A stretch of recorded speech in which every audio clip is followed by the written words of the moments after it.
This is Troy, and you're listening to Revive Thoughts. Now, normally every episode, Joel and I would give you a voice from history, a sermon that was delivered.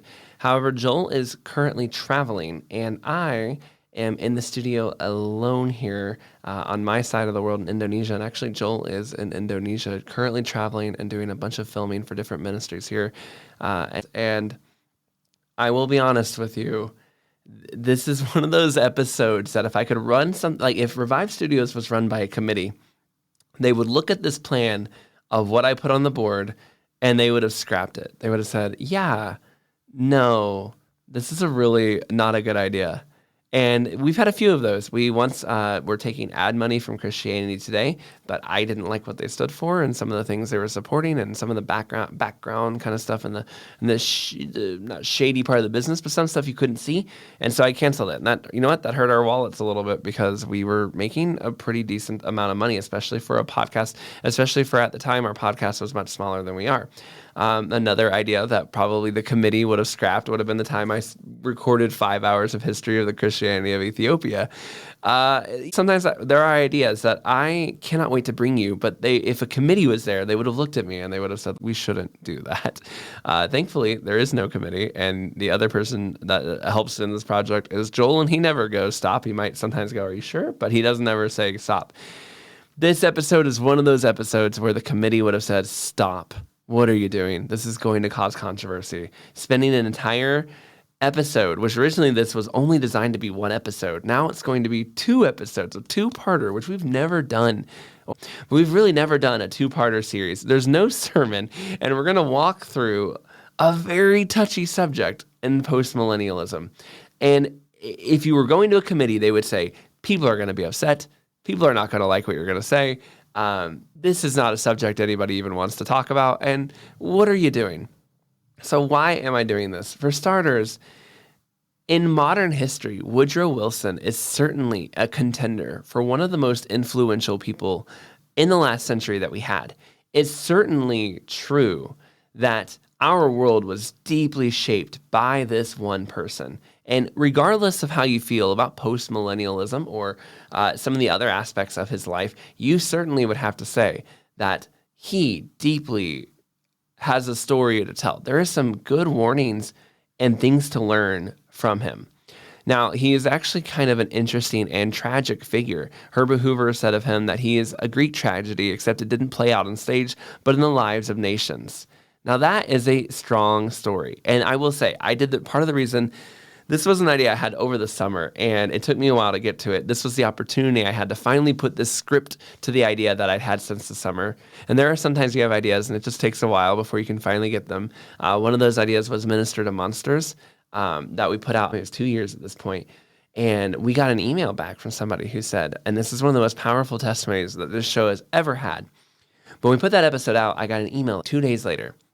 The person emailed me and said, after listening to your episode about a minister who went to the Nazis during the Nuremberg trials, I now have the conviction and the strength to go back into prison ministry and face the man who raped my daughter. Now, that was an email I never expected I would get, or that I would hear Revive Thoughts as a part of something like that. Wow. There are just ideas and stories and things that we get to tell that are different. They're not always the same, and they go to different places. That was probably one of the most meaningful emails I had ever had, and it was from a story idea I'd had for years before that, where I just kept putting it off, and finally I felt like it was the time to put it out, and the Lord used it literally that week. It really was the time to put it out, and I didn't know that. This is another one of those ideas that's been on my mind for a while. And with Joel out of town, this seemed like a good time to go for it and run through Woodrow Wilson's life. Now, before we do, I did want to say thank you. We have a new Patreon that we wanted to support. If you are a listener to the show, you should support us on Patreon. When you support us on Patreon, you get both Revive Thoughts and Martyrs and Missionaries ad-free, which is an excellent thing. You also get access to deep dives, so you can listen to the Joan of Arc story, which has never been released to the public. You can listen to an hour and a half of the Salem witch trials, which has never been released to the public. And you can also listen to our First Crusade story, which has never been released to the public. At some point, they probably will be, but it will be a while. So in the meantime, you should enjoy these episodes. And you will also get earlier access to other deep dives. We're currently in the middle of writing one for the Taiping Rebellion, and we have another exciting one that's coming after that. So there's lots of good stuff. Plus, you also also get access to all kinds of other things. So go check out our Patreon if you haven't. And Ben just jumped in our Patreon recently. I want to say thank you to Ben for joining us on Patreon. And thank you to Kittrick, who recently updated how much that he gave. He basically paid for the whole year all at once. That was really, really cool. We did not know you could even do that function. And so seeing somebody do that, it was a great thing to be like, oh, hey, that's really nice of you. Thank you so much for jumping in and doing that all at once. So thank you to those of you who have been supporting us. We really do appreciate all of that. One more thing. You may not know that Revive Thoughts has a merchandise store. All of the merchandise on our store is really original and different. We looked around at other podcast studios, and Elise over from Mars Missionaries, my wife, really loves making good merchandise. She really didn't want us to have merchandise like the other stores. Now it's getting cold, so it's a perfect time to get your Boniface Logging Company shirt, a little sweater, right for the season. I personally have a Charles Spurgeon Super Saiyan shirt. That's right. If you know Dragon Ball Z, going Super Saiyan, we have a really cool shirt of Charles Spurgeon doing that I'm hoping will be here soon. But shipping to Indonesia does take a while. So we'll see when it gets here. If you would like to jump in on some of this, we have a special promo right now. Put Nicene into the promo code and you can get a little bit of a cheaper wear. And yeah, go buy something for your friends for Christmas, that kind of thing. Those holidays are coming up and who wouldn't want it? Now back to Woodrow Wilson. Now, post-millennialism has been an eschatological system that is on the rise recently. It is definitely the, quote-unquote hot eschatology right now. If you spent much time listening to podcasts or any time on Facebook, Twitter, Instagram, you're in different Christian groups, you've probably seen the hashtag #postmill going out there. And I know that I said that like a dork, but to be honest, it's kind of a dorky thing to rep your eschatology system, so I think we're all fine. Depending on where you come from, you'd either say that well-respected or, people you really like or maybe people you really don't like are really pushing this thing. And some famous names that are big on this right now are James White, Douglas Wilson, whom I don't know. Don't think he's in relation to Woodrow Wilson. Just a coincidence, maybe. Woodrow Wilson's great-grandson, perhaps. Probably not, but I don't think so. Coincidence, probably. Ian Marie is another one. There are lots of people right now are taking on this post-mill eschatology. And again, some of you will hear those names, you'll go, those are great guys. Some of you will hear those names, you'll go, I don't like any of those guys. But it's a big topic right now. Now, Revive Studios, we tend to shy away from big theology debates. We're not a theology debate show. We're not a talk show. We're not those shows that have, hits on that kind of stuff. That's not what we do. And to be honest, I don't think I'd be very super good at that. It's just not my style. But what we do like is church history. And one thing that really surprised me about this whole topic that I've really not seen. And by the way, we also don't really jump into politics. So jumping into a Democrat president and this issue is just jumping onto two things we normally don't go out and forward with as much. But I feel confident that we can, talk about this and we'll have a good time. But one thing that's really surprised me about the crop of post-millennials that are just hopping in there and throwing out their beliefs everywhere is that almost none of them that I have seen, and please, if you're somebody who is already getting defensive, already getting ready to write your email, don't be mad. This is not an episode. This episode was not created with the idea of like, this will show the post-mills, get them, we're gonna attack you and get rid of you. I promise you, I'm not that guy. I don't have a desire to destroy your eschatology. This is nothing like that. I have a desire to tell the story of Woodrow Wilson. And I think that post-mills can learn from his story, and hopefully you can grow from his story and not make his same mistakes. If this system is going to come back into the flourishing world, why don't we ask ourselves the question, has this been done before, and what did it look like when it was done before? That's the question I come to. I go, okay, I see that this is on the rise. Well, what was it like the last time it was on the rise? And what's crazy to me is we had a post-millennial president, Woodrow Wilson. He was a Calvinist post-millennial president that would be, in a lot of ways, the epitome of what many of the people you would think would support, right? And he's this big name. He's got this, he's academic. He came from Princeton at the same time that B.B. Warfield and those guys were there. We'll talk about the differences in the Princetons, but still, it seems like your guy. It seems like you'd want to point to him, right? But of course, if you know history and you're aware of Woodrow Wilson, you're already shuddering because you know what Woodrow Wilson does. We'll talk about that in a minute too. But to me, it was really interesting that nobody's wanting to claim him. Like, we have a president that was Calvinist. We have a president that was post-millennial. Now, when I put this up on Twitter and I asked people if they even knew, honestly, by and large, most of the people who voted in the poll had never heard that Woodrow Wilson was post-millennial. It wasn't a thing. And those who did hear weren't super excited to claim him. Many of them quickly kind of rushed to the defense of how that's a different post-mill than the current post-mill, and how that was a social gospel or theologically liberal post-millennialism, and that's not the same kind of post-millennialism as today. And you know what? I want to believe you. I do want to go with you. And I do think there are probably big differences. But one thing I would caution you, if I were to take quotes that I have been reading, and I have been reading a lot of them, and you will hear many, many, many quotes in this episode and the next part too. If I were to take quotes of some of Woodrow Wilson's basically founding beliefs, and I were to mix them up with some of Douglas Wilson's founding beliefs, and I wasn't going to tell you which Wilson I was quoting, and you had to guess whether I was speaking about Woodrow and Douglas, I'm telling you, it wouldn't be as easy as you think it might be. And that might bother you to hear that. I'm not saying that to offend you. I'm saying that as somebody who has watched the movement that's currently happening, and as somebody who just did a lot more research on Woodrow Wilson than probably is healthy. This is not something you would be able to do very easily. They have some very similar overlaps. To just throw them out and say, well, those were the heretic versions, everything they did was bad, but everything we currently are doing is good, and pretend that they don't overlap is just not quite accurate. That doesn't mean I'm saying that everything Woodrow Wilson is doing or did is what is happening now. If it would make you feel better to say it this way, he's a shadow of what you can become in your theology and in your eschatology if you aren't careful. And this is why I think this is a really important story. It's funny because I think the people who will probably be most offended are the post-millennials. But I promise you, this episode and this part 2 are not written to attack you. This is my hope that if your eschatology is successful, you do not follow in the footsteps of the person who did this before you. That is what I'm really hoping comes out of this, and that you will reflect on what went wrong the first time. What do we need to make sure that we do not copy into the second movement? Because there's a lot more overlap, I think, than you would like there to be between these two Wilsons.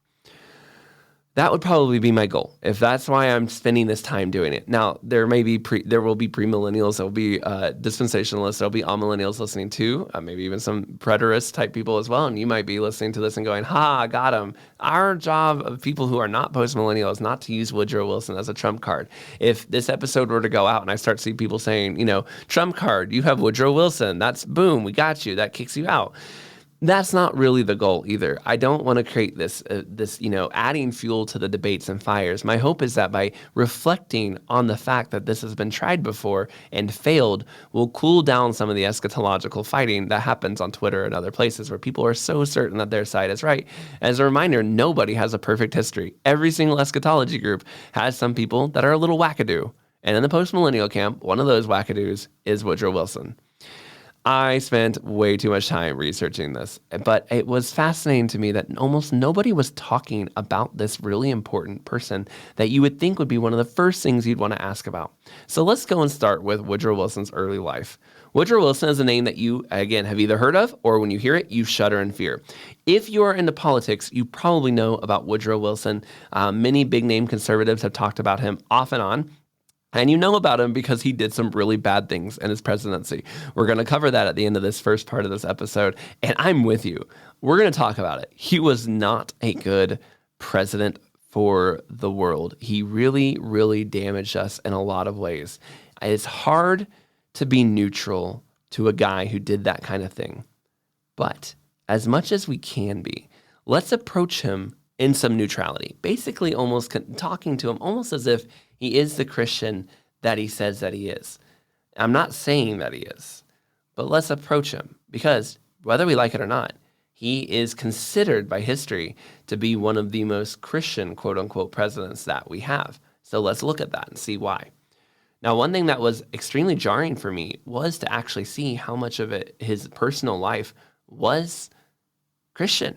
Like, how do I say this? He didn't do the things you would expect him to do. It wasn't like he was a charlatan that ran around town telling everyone he was a Christian, but back home he was, rolling up Bible pages for cigarettes or something ridiculous like that. Like, by all accounts, everyone in his life would have told you Woodrow Wilson really cared about God. In fact, one of the biggest complaints that we'll talk about later at the League of Nations is how the people around him thought he was too God-oriented. This really roughs against what I kind of like to imagine. I think we all like to imagine.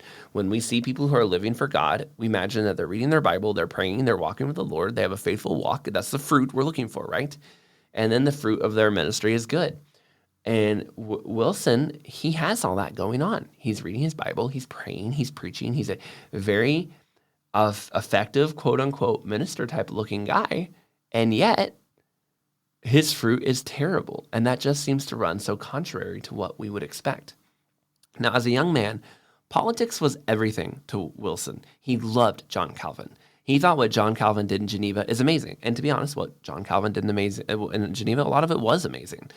He believed that his life should be, and I'm going to quote him, his life, his goal, and I quote, promote the moral, intellectual, and physical improvement of his fellow man by quote, following the example and obeying the precepts of Christ. The consequences of this kind of worldview led to him believing that, quote, if you did these things, here's a quote, general prosperity of all classes of society would increase, and finally, there would be, quote, an increased sum of happiness and virtue. Now, it's easy to look at that and go, okay, he has a humanistic worldview, and he thinks following God is about, helping your fellow man. But be honest, if a 20-year-old wrote that in your Bible study while you were doing devos with him, you would go, that's a pretty good view. That's a pretty good outlook. Yeah, follow Christ, obey him, and the world will be a better place. That's not that bad a view. It's easy to critique somebody and say perfect theology would say this or that. But when we're actually discipling real people and not just brains in a book, this would be something that many of us would support and would say that's a pretty good worldview to have. Wilson grew up with a Presbyterian minister as his father, and his family was deeply embedded in Presbyterianism, and there was a whole lot of stuff that went on with his own uncle and stuff that we'll talk about here in just a second, but he was deeply raised on Scripture and the importance of following God. And at the age of 20, he wrote an essay called Christ's Army. He pictured that the world was in a war between good and evil, and that this was playing out around us like every single day. One important note of his essay was that there was no neutral ground. If I can quote this part here, it says, in it he spoke of the hard-fought battle in the world, in which the forces of evil, though great, would quail before the uplifted swords of the Spirit. This battle would progress, the army of saints ever gaining grounds under divine generalship, now slowly, now rapidly, driving before them with irresistible force the broken ranks of the enemy. End quote. In his world, there was no place for compromise either. Another quote he had was, there is no middle course. There is no neutrality. Each one must enlist either with the followers of Christ or those of Satan. End quote. Now, you're either with God or you're not. Everything is about that. And politics in his mind was deeply embedded in that world. And you can see already at the age of 20 what kind of world leader he's really shaping up to be. He sees everything as a crisis of being a part of Christ's army and not. And again, we know who Woodrow Wilson is. Some of you who are like the political people, you're like, I don't know what to think about that. Let's be honest, we agree with that take, don't we? We do think that the world is Christ and that we are in a sense in a world battle of good and evil and that you are either with Christ or you're not, right? Like most of us would agree with that. And again, it's one of the things that makes this actually kind of a difficult episode to do. How do I balance the fact that a lot of what he's saying and writing I would agree with the fact that the fruit of everything he did was so bad? In a lot of ways, Wilson is just Ahab in Moby Dick, chasing Moby Dick. And he may not have started out as this horrible guy, but by the end of it, his own things that he's chasing end up being what destroy him. And we'll see how that plays out. But again, don't put yourself in the shoes of a guy hearing about an evil president.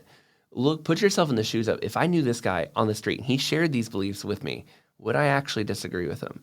And most of us wouldn't. We'd go, yeah, there's a lot of truth in what you just said there. So that if your son wrote that down and wrote this essay, you would probably not only not be mad at him, but you'd probably be proud of him that at 20, your son was living for God. So what goes wrong? I think one of the things that it just surprises you is just it's hard to find that moment. If you didn't know what kind of president he was, if I didn't say his name was Woodrow Wilson, I just said, let me tell you about a guy, and I'd written this much so far, you probably would like him. If he was an elder at your local church sharing these ideas, you would probably really respect him. And there was, by the way, a time when Woodrow Wilson was an elder at his local church, and people really did respect him. They loved how he spoke. They loved his worldview, quite frankly. They enjoyed his passion and his research, and they thought he was a great speaker. So how come this guy is not Christianity's favorite president? Why don't we look up to him? Spiritually speaking, he should be, right? And yet something about him goes terribly wrong. Now, Wilson, after being a young man, he goes to Johns Hopkins University and was made the professor at the school, and eventually he would make his way over to Princeton University. His reputation as a speaker was phenomenal. One article I read said that people thought he was the greatest preacher of their time. Now, I don't agree with that. But this, you got to know, this is the 1800s, the late 1800s, early 1900s. This is Charles Spurgeon. This is B.B. Warfield. This is J. Gresham Machen. This is an era, G. Campbell Morgan. This is an era of amazing speakers, D.L. Moody. And they're saying that of all those speakers, there were people who thought Woodrow Wilson was the best. That tells you he was a very good speaker. If you know much about Revived Thoughts, you know how many people we pull from this specific era. If someone's saying this guy's better than them, he must be really good. Now, over time, Woodrow Wilson becomes the president of Princeton University, but Princeton University and Princeton Theological Seminary are not the same place. Princeton University was founded to train ministers in the 1740s, and it was under a different name at the time. But in 1810, it was deemed too secular, so they founded Princeton Theological Seminary, but it's at the same location pretty much. And technically, even though they're not the same, they overlap a ton. For example, Princeton University's president, the guy who ran Princeton University before Woodrow, would then go on to be the president of Princeton Theological Seminary not long after leaving Princeton University. Just one overlap. We will really talk more about these overlaps probably in part 2, just to kind of show you that these are connected sides of the same coin. But just a few others. Under Woodrow Wilson, you see that it really starts to become a full-fledged school. Princeton University was kind of always the sidekick to Princeton Theological Seminary. Again, technically not connected, but very much connected. But under Wilson, it really takes off and starts to grow. He doubles the amount of students that are in the undergrad program and really starts to take its shape. Now, another example, by the way, of these two schools being connected was that they would share professors, and sometimes they would swap back and forth. You'd go over here, you'd go over there. And the professors also all knew each other. They would visit each other. For example, J. Gresham Machen, whom we've done several episodes of Revived Thoughts. A lot of people love his book, Christianity and Liberalism. Many of you look up to J. Gresham Machen, but he was personal friends with Woodrow Wilson. He often visited Woodrow Wilson. In fact, him and Woodrow Wilson go back a long, long ways. The Machen family had looked after Woodrow's uncle when his uncle basically got kicked out of some of the church stuff that the Presbyterian Church was a part of for believing in evolution. And this had a profound effect on Wilson. He actually watched his uncle fight for his beliefs and became an evolutionist and followed in that route. And J. Gresham Machen was also an evolutionist at that time. And honestly, most of these guys were evolutionists at the time. B.B. Warfield was as well. Now, J. Gresham Machen would go on to Johns Hopkins University. And Johns Hopkins University, he would go to some of Wilson's lectures while he was still there, while Machen was an undergrad. He was under Wilson for a time. And him and Machen, they stayed good friends throughout that whole time. Now, it's important to note, and this is a really important part of this, Wilson and Machen are both from the South, at a time when the South was very much steeped in racism. Machen himself wrote a letter in the very early 1900s telling his dad that he was sorry. His dad was in politics. His dad had tried to pass a law that wouldn't allow black people to work, alongside white people at least, and the law did not pass. And Machen wrote a letter to his dad being like, I'm really sorry your law didn't pass. That's kind of a tough break. Machen also wrote some other letters. Now, a lot of people have wanted to point out that most of those letters were written prior to J. Gresham Machen's real conversion experience, and that after his conversion experience, he seemed to have a change on race that, at least to a degree, was better. I didn't do a deep dive on J. Gresham Machen's race relations. There's at least an argument to be made that as he developed and especially as he came to Christ, he learned to appreciate, and there's definitely some evidence, some quotes and stuff, that he really learned to appreciate, minorities. In fact, one of his complaints, not against Woodrow Wilson, but against some of the policies of his day, was that the governments were hurting minorities, and that was in his Christianity and Liberalism book, that like as this liberalism grows, it will hurt minorities. So it seems that he had a shift in perspective, but again, this was where Machen was from as a person. This is where Wilson was from. This doesn't excuse them, but remember, this would be the time when the Democrat Party runs the South. They're both from Virginia, and this is something you would kind of expect them to be about. Like maybe not. I don't think they're both from Virginia. Sorry, Wilson was born in Virginia, and he met his wife in Georgia. This is kind of what they believed at the time. Not excusing it, just explaining that Wilson and Machen didn't just wake up one day and look at somebody that was a different color than them and hate them. It was something they had been raised into. Wilson, though, took it so much further.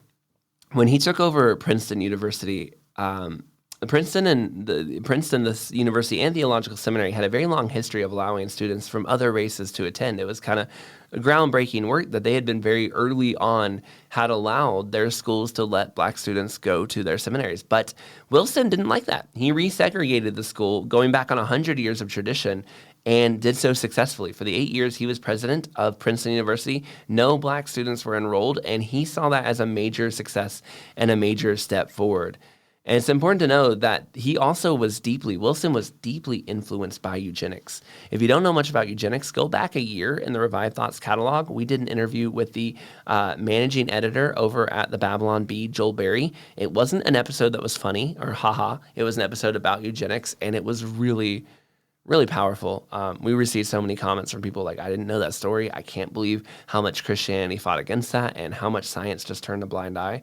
Honestly, and eugenics is one of the first things I teach my students when I get an opportunity to, because nothing lifts the scales from people's eyes faster than seeing the history of eugenics, and it's very powerful. It's very much built on the idea, and the idea was that evolution led to certain races were higher than other races, and according to evolution, and so that the upper races, the higher races, which were always white people, could treat other races less because they were basically animals or closer to the animal kingdom. In 1890, Wilson wrote an essay called Leaders of Men, in which he said, applications of scientific thinking to questions of population and race in ways that make a case for public policy grounded in a preference for the strong over the weak, be it the physically strong or the socially strong. This kind of social Darwinism draws more on Malthus, and who preceded Darwin, and Galton than on Darwin himself, and it surely informed the early eugenicists and many people who argued on various sides of the politics of these days about the strength of the species rather than the well-being of the individual. In other words, he believed that this should be a thing, that you should be building on public policy on these kind of ideas and working towards building a eugenics that would actually support these things. He was a big proponent of helping the species and helping the species grow stronger over people. Wilson also believed not only that black people were unfit racially, but even as a species, he thought they were for sure lower than Caucasians. He believed they were just, frankly, less evolved themselves. This was popular at the time, and it was popular at Princeton specifically. One exception to this rule was B.B. Warfield. B.B. Warfield always put out the idea that he didn't think it was fair, that all people should be treated equally, and although he did support evolution, he did not support social Darwinism and all of that stuff. Now, again, under Woodrow Wilson's leadership, Princeton grew, and he became famous nationally for his policies and for taking Princeton to that next level. People really liked what he was about and what he was doing. But the university also started to become much more liberal. An example of this is right after he left, 1915, the students asked to have Billy Sunday, a popular evangelist that many people have heard about. He was a big revivalist guy, come preach, but he was denied. Instead, they invited a liberal who did not believe the Bible was inerrant at all to come and speak, and he was accepted and spoke instead of the very popular Billy Sunday. Another thing that Wilson did at Princeton that was very successful, he was on all these successes. However, he had two big stressors in his life. And one of them was kind of unexpected. And I had not heard this story, but it was a secret relationship he had with a woman. He had a relationship with a socialite he had met on vacation in Bermuda. And it's not clear if he really had an affair, at least physically. The historians I read basically said you can't prove that he had the physical affair, but you definitely can prove he had an emotional affair. Absolutely, he had an extremely emotional back and forth with this woman he met on vacation while he was with his wife at the time, but he kept the relationship going long afterwards.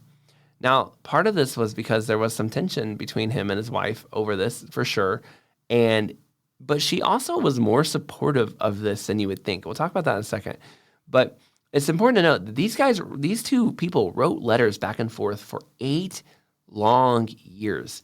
And they would write, their letters would start with an infinite tenderness or dearly beloved or on a very deep level, you would not write a letter to a woman speaking that way to them.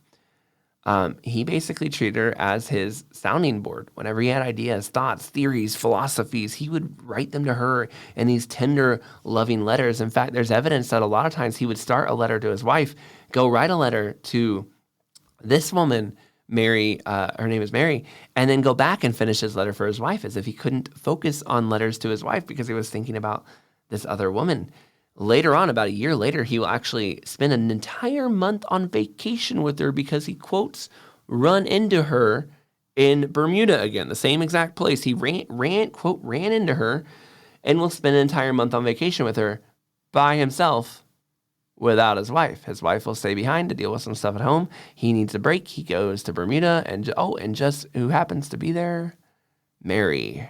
Again, there's not evidence or proof, and nowhere in their letters do they ever hint at a physical relation. Of course, you wouldn't probably do that, but they definitely had an emotional affair that was very, very deep. If you found your wife doing this, your husband doing this, you would certainly have said they cheated on you, and you would be shocked.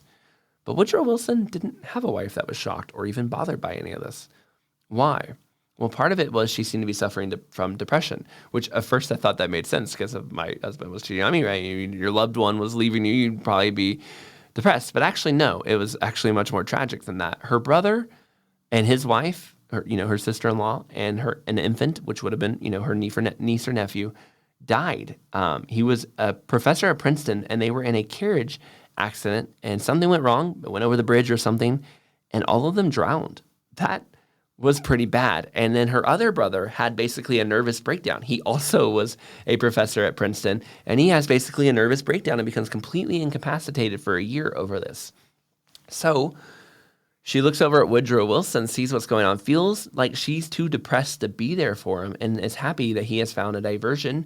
That's something that makes him happy, something that gets him up in the morning. And she's also happy because he needs a diversion, because the number two thing, I told you there were two big things stressing him out during the time at Princeton. And the number two thing was that he had suffered a stroke. One day, he woke up and he couldn't see out of his left eye. He had been so stressed out by some of the work stuff that was going on at Princeton that he suffered a pretty bad stroke. Now, the doctors did not know it was a stroke. They actually called it hardened arteries. Pretty much every doctor today says it was definitely a stroke, especially because we know that Wilson will die of will be completely medically incapacitated by a stroke later on. But at the time, they didn't know it, so they called it hardened arteries. But they could see he had some real issues with his health, real issues with his stress. He was very impatient. He was easily angered. He was definitely struggling. He was sick. And so maybe his wife thought, hey, if writing letters to this girl is helping get him going again, that's great. Again, I don't get that. And I personally could never imagine approving my wife to do something like that. But Wilson's wife, Ellen, she really didn't seem to mind and actually encouraged him and would be like, hey, you should write another letter to Mary and check in on her or something. So very, very strange. And I don't think the best thing at all.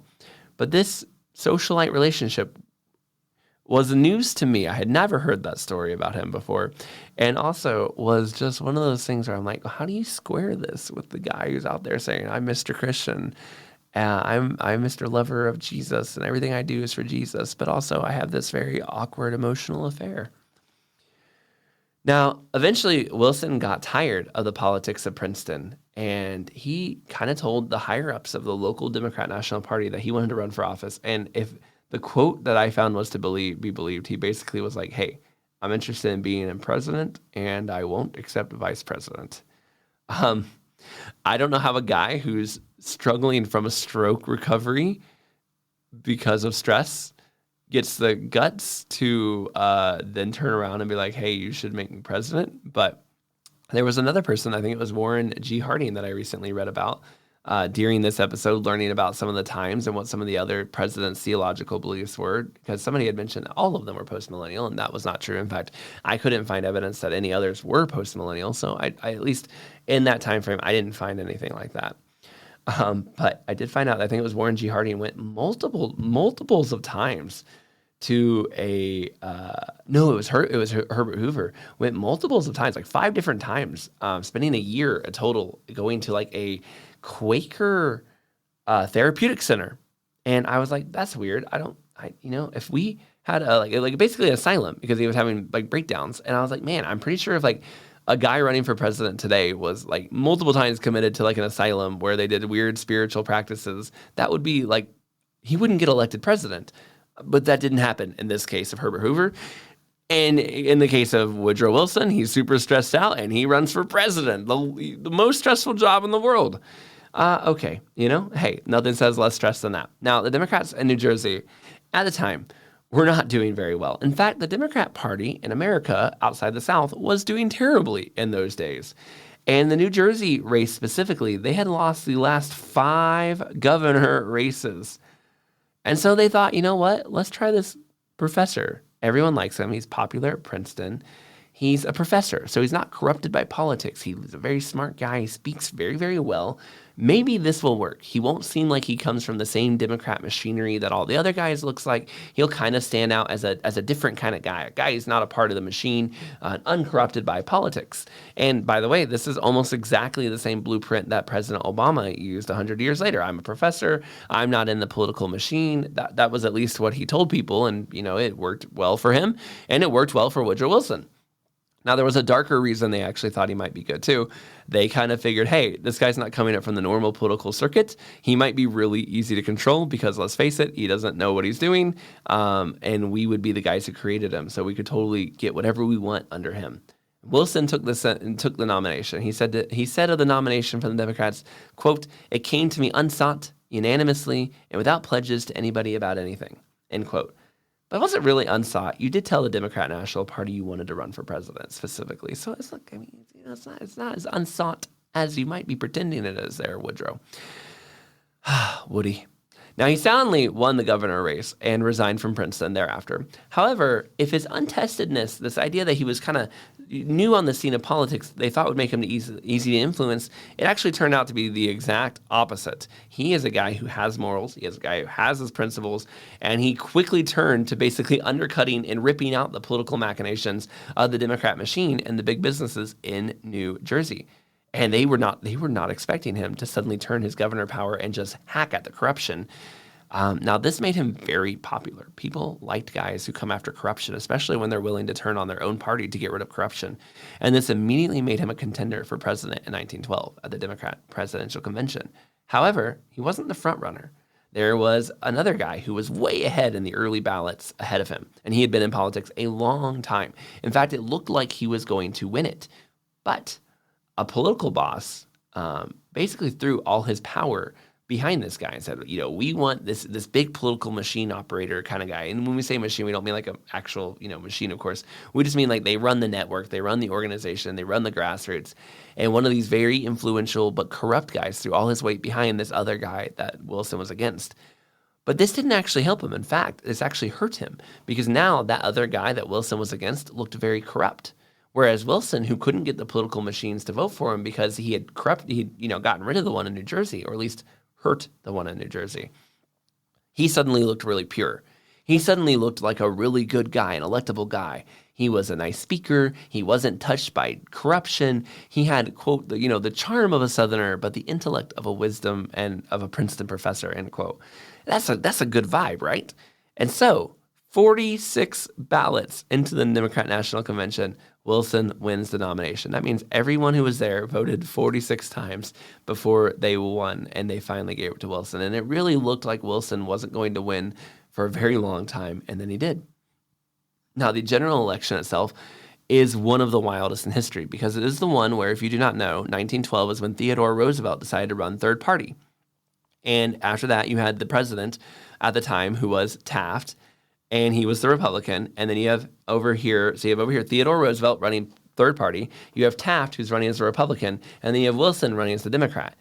And Roosevelt really has pretty much all the same beliefs that Taft does, and really a lot of the same beliefs that Wilson does. They all were trying to basically grow a bigger central government to deal with the problems of the day. Taft was very unpopular, though. When this election is over, he will only get 23% of the popular vote and only 8 of the electoral votes. And there was actually another guy in this election, too, Eugene Debs. He will run for president multiple times throughout this era, but this will be the best he ever does. He will get 6% of the popular vote as a socialist. He will be running as a socialist in 1912 and get 6% of the popular vote. This is the best that a socialist running for the Socialist Party ever does in American history. And so this is an absolutely just wonky, crazy race.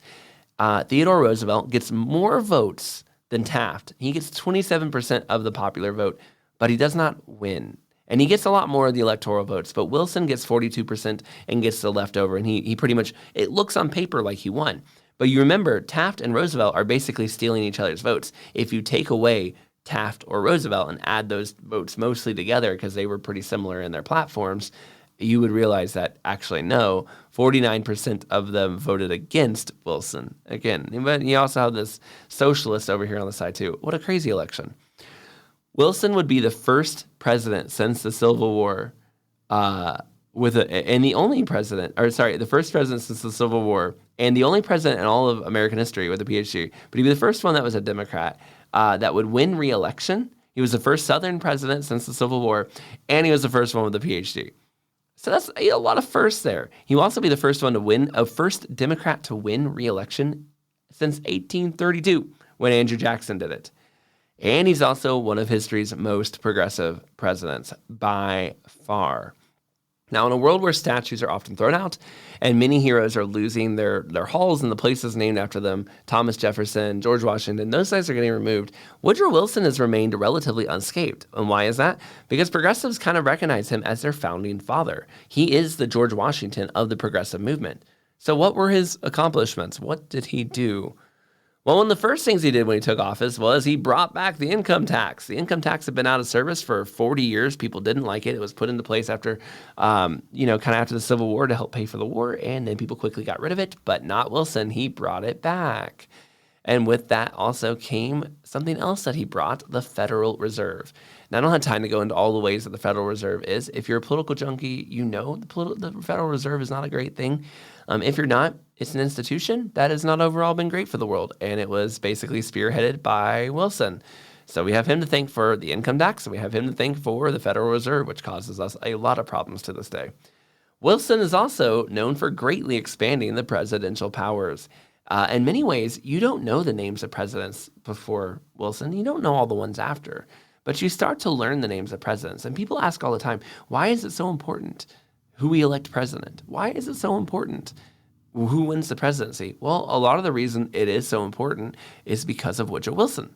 What he did while he was president reshaped the world and the way that the presidency worked. He absolutely grew the power of the president and began to change everything, using the presidency now more as a legislative tool that creates rules and ideas and laws and executive orders and all that in a way that it just wasn't being used before. Wilson also brought eugenics directly into the limelight. He was a huge fan of it. Remember, he thought humans were created, they were not created, evolved differently. And he began to force segregation in the federal government. It worked for him at Princeton. He tries it again in the federal government. Now, those ideas where, the blacks get one water fountain, the whites get another water fountain. We see those signs in your heads, right? When you think of those things, where does that come from? You can thank Woodrow Wilson for that. He pushed that really hard, and he really pushed that hard. Now, some of that was already in the South, but he brought it to a federal level. The federal government was somewhat integrated. This was not the federal government was where a lot of African Americans went for work because the government would hire you when no one else would, but not so with Wilson. He was getting rid of them, and he was segregating them and pushing them away. He eventually had some African American civil rights leaders kind of come up and meet with him in the White House and said, like, hey, we got our communities to vote for you. They always voted Republican. We convinced them to vote for you. You seem like a good guy who would look out for us. What happened? And Wilson argued with them and basically explained to them, like, why it's okay for me to segregate and why I think you're wrong. And he said to them at one point, segregation is not humiliating. It's a benefit, and it ought to be regarded as a benefit by you gentlemen. Now, imagine looking at some people who are a different skin color than you and telling them to their face, this is a benefit and you should see it that way, that you don't get to work alongside me. That's something, isn't it? That's obviously, you could say it's racist. Of course it's racist. But that is just a level of commitment to your ideas and your beliefs that is beyond what most of us have. That's certainly true. And I'm not saying that as a compliment. I'm saying he is something else. Shortly thereafter, after telling these men that, he angrily threw them out of the White House. Like, how dare you question me, basically. Oh, and on top of that, Wilson then went on to help recreate the KKK. You see, Wilson, years before, had written a history book for the South, and he romanticized this battle between the fight of the South and the North, and he deeply attacked black people as ignorant and fools. And he said that there was a KKK that formed after the Civil War. It was a league of almost knight-like people that protected the South from the evils of other people that looked differently than you. Well, his book got quoted in the movie Birth of a Nation. And so the person who created the movie, who, by the way, was a friend of Wilson's from school, it was obviously a white supremacist. He created a movie and basically created like these knight-like people, calling them the KKK. And he basically took his ideas and turned them into this big romantic movie, romantic in the sense of like, oh, wow, it's very emotional. And he asked him, hey, can you help me with this movie and promoting it? And Wilson was super excited to. He was like, yeah, absolutely. We'll screen it at the White House. So they took it to the White House to screen it. Now, the KKK, you may not know this, actually had been pretty much abolished and defeated in the 1870s. It was gone. And then it came back. Why? Well, when they screened The Birth of a Nation at the White House and threw their full support behind it, the whole nation felt comfortable to go see that movie. And people liked the movie. They liked the idea of American knights fighting black people. They liked the idea that this was some romantic thing that they could get behind. It justified their racism. It justified their eugenics. And in the 1920s, the KKK got refounded after Birth of a Nation became so popular. And a huge reason Birth of a Nation was so popular is because it was screened at the White House, and it was partially based off the book that Wilson had written. I mean, so when you see the KKK and all the things that happen in the KKK in the 20th century, you have to look at Woodrow Wilson as partially responsible, certainly as a direct inspiration for what happened. It wasn't just the KKK. Because of all this stuff that was going on that in that decade, there was a series of race riots that broke out across America. In fact, during his tenure, it was some of the worst race riots that had happened pretty much since its inception, where people were getting killed, people were dying. But Wilson did almost nothing to stop these riots. He seemed pretty disinterested in the lynchings, the riots, and all the problems that his administration seemed to be leading. Another area where his racism and his beliefs that people were lesser than him would come into play will come in actually far later, but it's pretty important and worth noting with the League of Nations. Japan fought alongside the Allies in World War I. When Wilson was pushing his League of Nations, and we'll talk a lot more about the League of Nations, or the Covenant of the League of Nations, which is its actual name, in our part 2. But the Japanese delegation will come to Woodrow Wilson and they will say, hey, we'd like to add an amendment that says all races will be treated equally. And the Japanese said, look, we fought in World War I. That time it was not called World War I, it was called the war. We fought alongside you. We fought in the trenches. We're all equals now. Let's treat each other as equals. And Wilson was the head of the committee, and he basically used all the power in his committee to get that idea vetoed and did not want that idea to go forward. He was like, no, sorry. We're not equals. I don't see that happening in my league. No, thank you. And this deeply embarrassed the Japanese. They were not happy. They went back to their country and were like, we didn't get treated very well at the conference. We didn't get a lot of reward for losing soldiers and dying for the Allies against the Germans. And they basically told us we'll never be equals in their eyes. So yeah, we're not happy with the West. In fact, this is literally cited as one of the events that led to the more extreme imperialist movement taking over Japan. They said, look, the West will never see us as equals. Look what happened in 1919. So let's quit trying to show them we are equals. Let's take over. So you can draw a pretty direct, not perfect, but a pretty direct link between Wilson and the KKK. And you can also draw a link between him and Imperial Japan. Again, other things happened, but this was not a good moment in his story. That's not good because of the role that will play in World War II and the many millions of people who will lose their lives to Imperial Japan across the 20th century. Now, part of the reason he looked down on Japan, again, goes back to his views on eugenics. He believed that some races were inferior. Wilson just was all about this. Another quote from him on eugenics during this time might be worth mentioning was, it is accountable to Darwin, not to Newton. It is modified by its environment, necessitated by task, shaped by its function, its sheer pressure of life. He's talking about how the government should run. He says, "No love. It's not a living thing with organs that offset each other, off balance each other. It's a living political constitution that must be Darwinian in structure. Society is a living organism and must obey the laws of life, not of mechanics. It must develop." So he's saying Darwin is, remember, his life is all about politics and God, and now he's bringing Darwin into this, saying like a government should run like a survival of the fittest, and those who are not fit do not get to run. Another quote of his is, and this one is not fun to say, but you need to hear this quote. It's not my quote, it's his quote. He said, "There are many good mulatto citizens, but it is truly indisputable that any mixture of the races makes one a mongrel and ultimately an inferior blend." So mulatto are people who are not, directly of European descent. And he's saying, yeah, sure, there are good people, but, it'll make us weaker over time. He does not have a high view. Not only that, but during his administration, they pushed many eugenics groups, sterilization of people, keeping them from having children because they believed they'd be mentally handicapped, or they believed that they would pollute the race was a problem. One of the guys that they supported, a Harvard professor at the time, Kotzen Ellenbogen, was such a fan of eugenics that when Germany embraced eugenics, which is what the National Socialist, the Nazi Party did, he would go over to a concentration camp and would help them perform the atrocities at the concentration camp. He believed so firmly in eugenics, and he would actually be tried for war crimes after World War II. This was a guy Wilson supported. Not good. Very bad for the world, these things that they did. Another policy of his is a different note, but apparently he sent a 4,000-person army into Mexico, or at least kind of oversaw that. And Mexico got really mad when 4,000 American soldiers invaded the border without really any warning and literally almost brought United States and America into war in like 1913.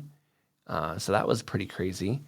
Now, to give a positive, he did actually help give the Filipinos their own plan to self-governance. They were complaining about, now the Americans had gotten the Philippines by accident in the Spanish-American War. They didn't really know what to do with it. And we'll talk about what was decided there. But under Wilson, they decided to kind of give them back their freedoms. They'd been asking for it. They didn't really want to be a world empire. They weren't trying to build an empire here. And so they did say, hey, let the Filipinos have their freedom. And he also did start giving more rights to Puerto Ricans. They had been kind of treated as lesser citizens too. And it began the process of giving them more of an American citizenship style. It wasn't all positive, but I wanted to at least say there were some things that he did that were, if not great, they were on the track of good. But it certainly doesn't outweigh the many, many, many negatives that were in his foreign policy. And not just his foreign policy and domestic policies, too. Another thing that he did was he segregated the Navy. The Navy was pretty much the one place in the military where there was not segregation because everybody was the same. You all are all the same on the boat. Everyone's working together. But under Wilson, he created different cafeterias, different bathrooms. Again, everything was segregated. So even places that had never been segregated were suddenly segregated really for the first time.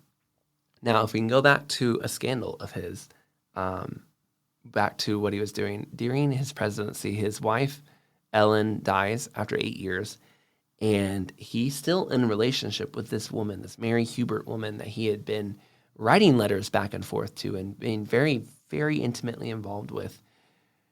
But one day, this Mary Hubert woman goes and checks the newspaper. She's a socialite, but she's got money, and she reads that surprising, shocking news, probably the kind of news you drop, your tea almost over, that Wilson, who is only a year out from having lost his wife, is now or not very long, maybe not a year, but pretty quickly thereafter of having lost his wife. Don't quote me on that one.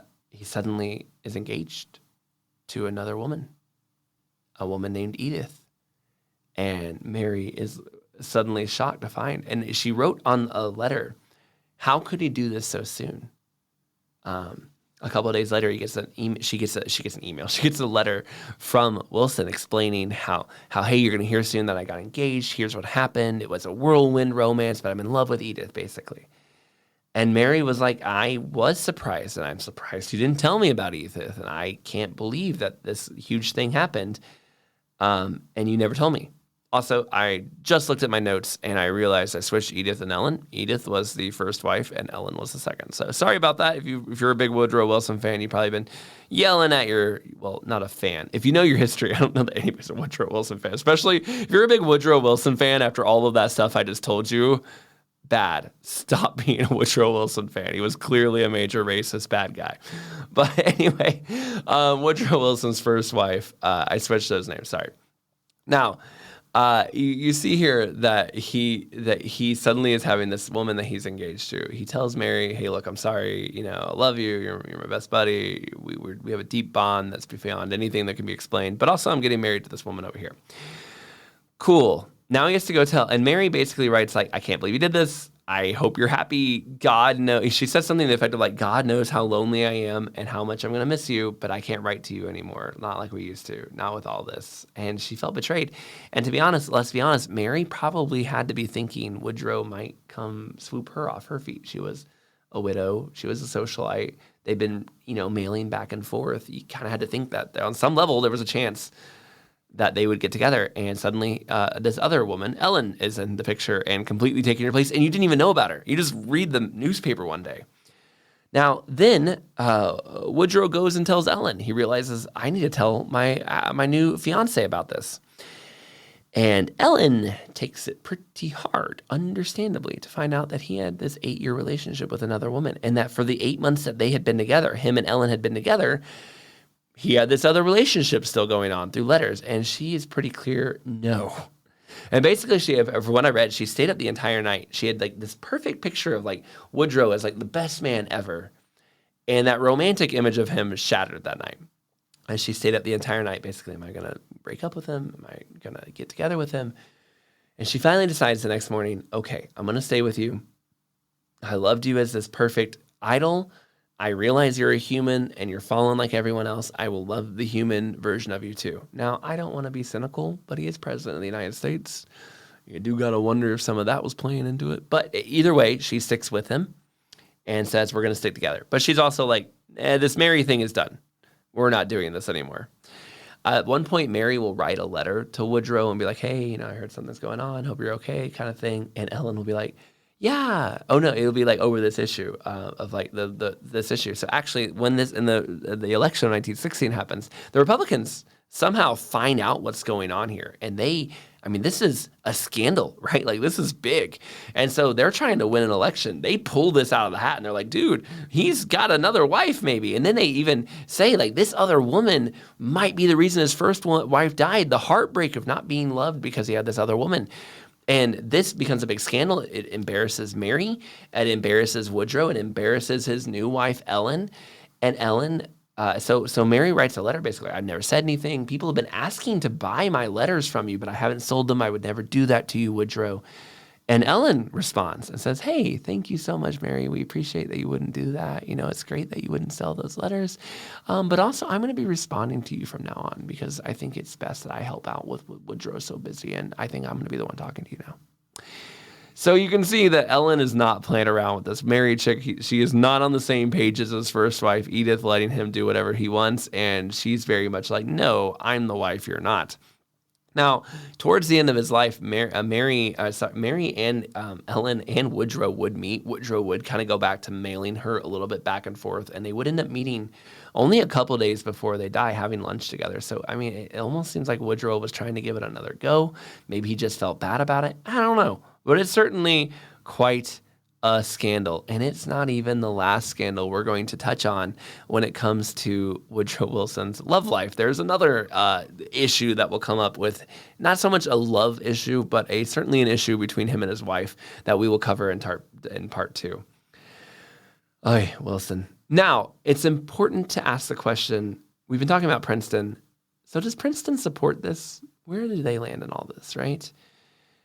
I did so much research to find the opinions of what were the opinions of some of these, theologians and people that people look up to, Gerhardus Voss, J. Gresham Machen, B.B. Warfield. And I want to know, what do these guys think of him?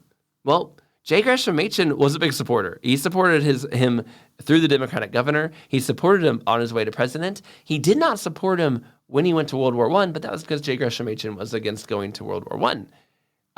But other than that, he was a big supporter of his for a long time. And one man who I really wanted to find was B.B. Warfield. I could never find anything, and maybe it's out there, but I could not find his thoughts. He is the premier theologian of Princeton at this time, and I could never find what he thought of Woodrow Wilson, even though he's such an extensive writer. I did, however, find Gerhardus Voss was a big family friend of his, and they would actually interrupt and meet each other. In fact, I think the first people that came to his house when he got married was the Wilson family.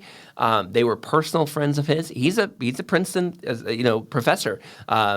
Cornelius Van Til will talk so highly of Voss, and yet we see here that Voss was a huge supporter of Wilson's, but Voss's son Bernardus will say later on that, hey, Dad loved Wilson. They were family friends, but he didn't support his politics. However, was that true, or was he just backtracking because people turned on his politics when he got older? It's a question worth asking. Again, we've talked about J. Gresham Machen. He had some big issues with him being in World War I, but Machen will go to the YMCA, will serve soldiers on the front, will be a part of World War I. So even though he was against World War I, he went out and supported the boys and did a whole lot there. And we did a whole episode on him basically being gas attacked and some of the stuff that happened to him when he was out there. Warfield wrote poetry supporting World War I and tried to encourage America to go to war. So even though Warfield, we don't have any actually direct quotes on him and Woodrow Wilson, at least that I could find, we do see that he had some thoughts on going to World War I. So he at least agreed with that thought once they went. Charles Erdman, another one, professor of practical theology, and his obituary mentioned that he was a notable friend of Woodrow Wilson's, among some other presidents. Another notable connection between Princeton and Wilson was J. Ross Stevenson, not a name you probably know, but he was a member of the board of directors. He was president of Princeton Seminary, and he would go on to make Princeton more accessible to the public. B.B. Warfield's brother was the one who actually got him elected to some of these positions, and Stevenson would win the vote under, again, the chair board being Warfield's brother. I don't know that he voted for him, but at least he helped him get into a position. It seemed like they were all on the same page here. And Stevenson was friends with Wilson. In fact, he actually wrote letters to Wilson asking for mentorly advice when he was running the seminary at the same time that Wilson was running the university. So they were considered fairly close. And when Woodrow Wilson will announce his plan for a League of Nations, Stevenson will push for a plan called the Plan of Union to bring the Presbyterian Church and 20 other Protestant denominations together into one, or quote, organic church union of the evangelical churches of America. Basically, a League of Nations for churches that would bring them all together under one umbrella, merging them all together, full of the flowery language of theological ideas of liberalism. One more important person from this Presbyterian movement, Henry Van Dyke. He was a big deal in the Presbyterian Church. He was involved in a lot of the conferences and councils during that time. He was a Princeton University professor, not a Princeton Theological Seminary professor, but he was a graduate of the seminary. And he was a part of the growing liberal wing. And Van Dyke and J. Gresham Machen will have some big fights kind of in the church world after Wilson died. So again, both of these people were important. And Wilson actually sent Van Dyke to be the ambassador to him of the Netherlands during that time. So again, just another strong church to him, a connection to him in that world, where you see another person that was a part of that world that was supporting what Wilson was doing. And you actually know Van Dyke probably because he wrote the song, Joyful, Joyful, We Adore Thee, a Christmas song that many people have heard and enjoy, right? Now, the Plan of Union that I mentioned a little earlier was this plan to unite these churches. Now, we do have writings from Voss, Warfield, and Machen, and they hate the Plan of Union.